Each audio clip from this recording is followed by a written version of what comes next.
Entoure-moi sur tes seins, fais-le du bout de mes lèvres.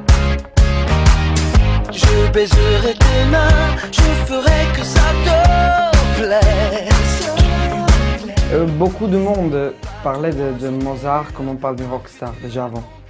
Et le mot rock à côté de Mozart, ça se disait avant. Voilà. Évidemment, la belle idée, c'est enfin de l'écrire. En fait, Mozart, rock, de les mettre ensemble.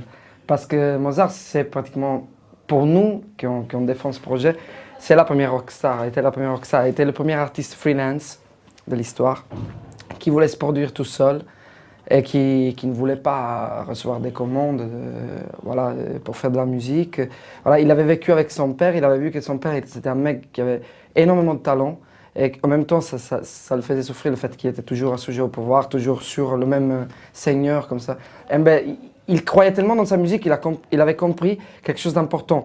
S'il restait toujours à faire son boulot là où il était, il aurait été juste un compositeur comme ça. C'est pour ça qu'il voulait voyager, il voulait connaître tout le monde, il voulait arriver à Vienne. Il savait qu'il pouvait. Donc voilà. Ça, c'est un costume du deuxième acte. C'est de la haute couture en fait. C'est super beau. En fait, c'est pas vraiment des costumes, c'est pas vraiment des déguisements, c'est vraiment de la haute couture. Ça, c'est une autre veste. Elles sont formidables, vraiment. J'adore. Les gilets, tout. Regardez, c'est vraiment super. C'est des vestes faites, en plus, par qui vraiment c'est habillé l'homme. Vous voyez. Voilà.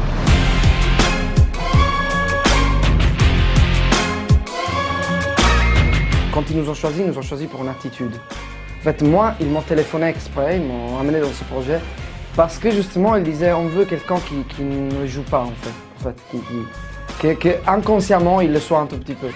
Donc moi, j'ai jamais connu ce monsieur, Mozart, mais je peux vous dire vraiment que de la folie au moins il y en a. Qui me fascine autant qu'elle me dérange. Je frissonne, poignardé par le pot.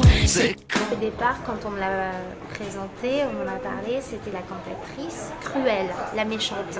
Elle brise le cœur de Mozart. Elle brise le cœur de Mozart. Mais moi, après, après avoir fait mes recherches et n'avoir pas trouvé grand-chose justement, j'en ai déduit que si Mozart était fou amoureux d'elle, il avait forcément écrit des lettres d'amour puisqu'il en a écrit à sa femme, il en a écrit à sa cousine avec qui il a eu une relation juste coquine, enfin il en a écrit à toutes les femmes de sa vie, donc il en a forcément écrit à Aloysia.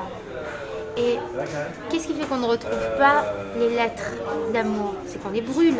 Et pourquoi on les brûle? C'est qu'on a le cœur brisé. Si on a le cœur brisé, c'est qu'on a aimé. Donc je pense qu'avant de briser le cœur de Mozart, Aloysia a été déçue par Mozart qui l'a laissé tomber pour aller à Paris et obéir à son père. Voilà. Avant de perdre la raison, c'est le cœur qui fait mal.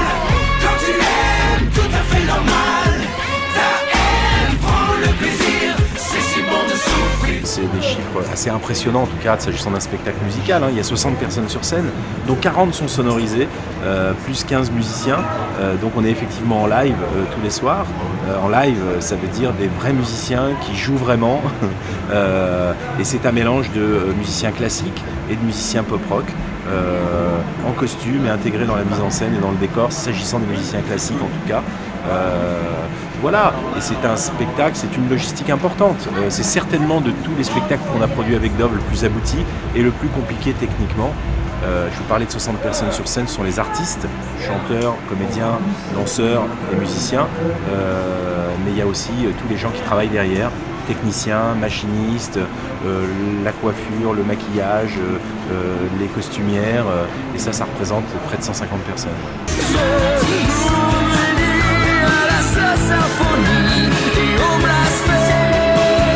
Et pourtant, sa musique est sublime.